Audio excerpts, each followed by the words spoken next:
Interesting stuff there. Interesting stuff from David Hay as well, which we might pick up on in a second. But I mean, Joe, for you, what would training alongside someone like David Hay give to George Groves?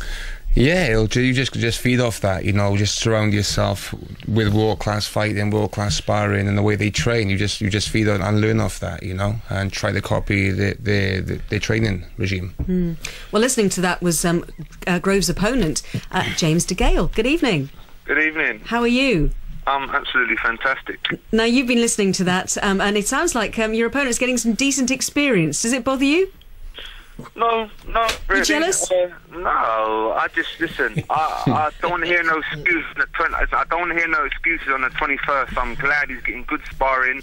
He's working on that defence, and he's training hard. Because I don't want to hear no excuses after the fight. So I'm glad he's getting good preparation. How's your training camp going? My training camp's going brilliant. I've just come out the gym now. I'm doing all the donkey work now. All the hard graft. I've got sparring on in 10 days with Nathan Cleverly for a week, and then I've got Darren Barker, so I'm getting my own good quality sparring. So yeah, I'm just really enjoying camp, and I can't wait. Where are you training? Where are you, James, at the moment? I'm in Loughton, Essex. It's not quite Miami Beach, is it? That don't matter, man. As I say, he can prepare, he can train where he wants. It don't matter. End of the day, the 21st is me and him in the ring with 10-ounce gloves and no head guard on. Remember that? Yeah. James, how are you? Steve Bunting, you okay? Yeah, James?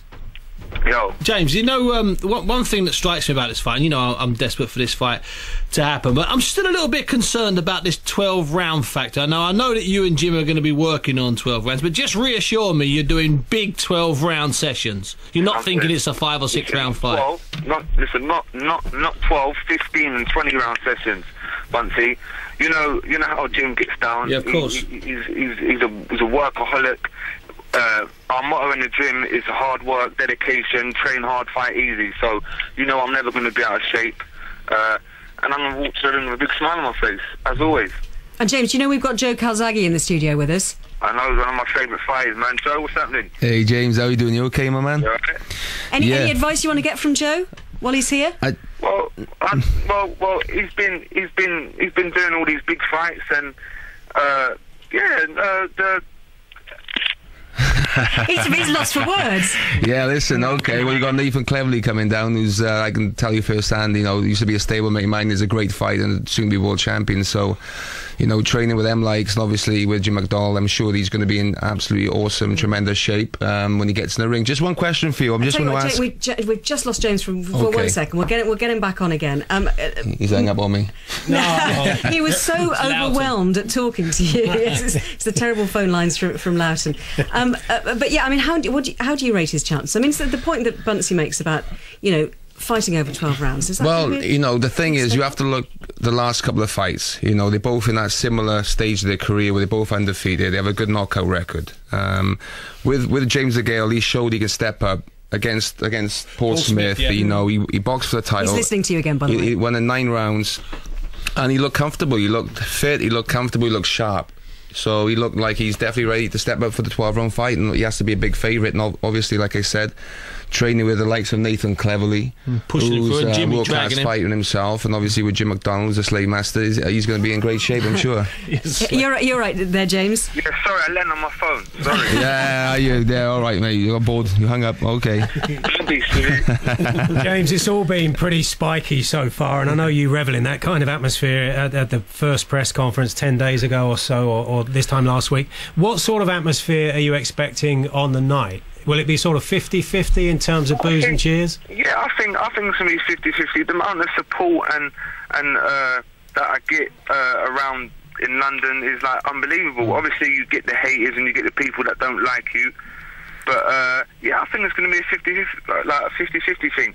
But going back to the press conference, I love all that. Me sitting at the press conference, winding him up, having my banter. I'm entertaining myself. I watch it back and laugh at myself, to be honest. This is all fun. This is all fun to me. Sitting there winding him up and calling him names.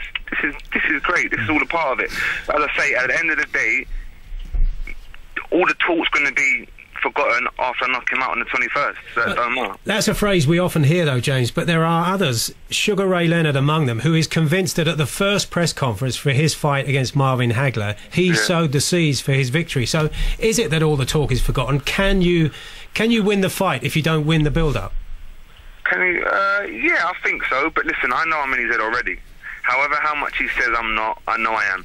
He knows how good I am. And he knows he's going to lose on the 21st to me. But obviously he's a confident boy. He's got David Hay and Adam Booth around him, gassing his head, telling him how great he is.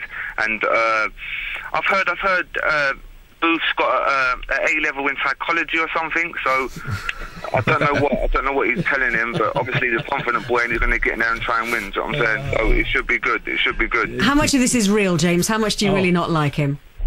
Well, we don't like each other. It goes back, the rivalry goes back years since we was amateurs, when obviously he lived in my shadow for half his life. He was always that ugly kid behind James DeGale, then he beat me in the ABAs.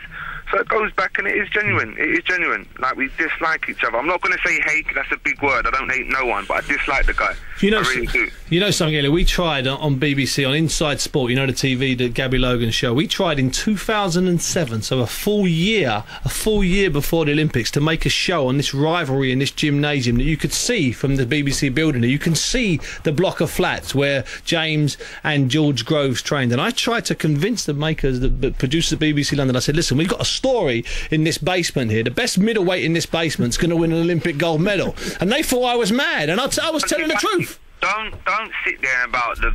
That's the truth. You knew I was going to Olympics. I was going to win Olympic gold medal. Georgie Groves did nothing internationally. Internationally, as an amateur, he did nothing.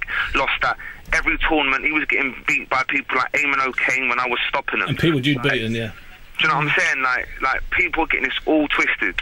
Go on, James, get fired up, son. Yeah, and listen, Buncey, I still want you to call the fight. I told you, I call fights late in the day. You can't call it on the night. That's silly. Call it before. I always call it on. I always call it on the day. That's what I'm allowed to do. Come on, Buncey. He's putting you on the spot. No, he's not going to do it. Listen, I'll do it. I'll do this one 7 days before, James, for you. I'll bring my schedule forward 6 days. Well, James, look, it's been great fun having you on. Any final word to Joe before you go? No, just he knows he's one of my favourite fighters, man, and nah, that's about it. Have you got any advice? Man, just train like it. Just do what you're doing, man. I'm impressed watching the way you're progressing, and I know training's going great. I know that you want to win this fight, and I know that you're the big favourite for it, and I'm looking forward to watching you live and seeing you doing it, man. I'll pop down the gym and come and see you spar with Cleverly sometime, man. I'm sparring Nathan the 10th and 8th for a week, so that'd be great, man. I'll pop down and see you, man. Good luck. Stay fit. Thank you, Joe, man. Thank you. Brilliant stuff. James, that's lovely to talk to you. Thank you very much indeed. May the 21st. See you, James. Thanks, James. Later. Looking forward to it already. Looking forward to hearing Buncey's prediction as well.